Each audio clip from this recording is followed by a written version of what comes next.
I personally don't know a ton about Grimbergen, the brewery, or the beer, but it does seem like they've got a rather interesting history. It seems like it's a super old beer, a traditional Abbey beer that was originally brewed in Belgium, I believe, and then is now brewed in other locations as well, which is a little bit unusual, at least from my experience, because from what I was familiar with, a lot of the Abbey beers would be produced by a particular Abbey and they wouldn't be produced by other makers. So if anybody knows about the Abbey beers and how common or uncommon that is, definitely let me know. I'd love to know.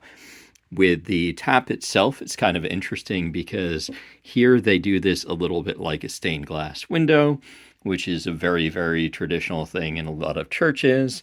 And they do have this icon logo here. So Anno 1128, which is the founding of when it was.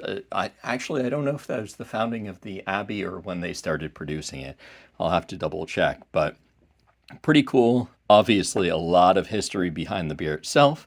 The tap handle itself is a relatively basic one. So the shape is a little bit similar to there's some pollyanner taps that are a little bit like that. There's a couple of other ones that are similar to this as well. I'm trying to remember off the top of my head that essentially have the flat area up here. So, Spaten is kind of what I'm thinking about. So, Spaten uses a similar design but different pattern. So, it's a kind of flattened area up there, but they typically will do it in multiple sections.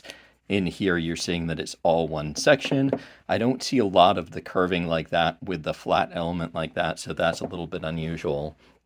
And then you do have Grimbergen on both the sides there, and it's a little bit subtle, but I'm sure that you can notice that it does kind of go in and out based upon the lettering, so that's kind of nice. Typical Farrell down here, so nothing super spectacular, but I'm sure that there's some people that are big fans of the beer since it's been around for so long.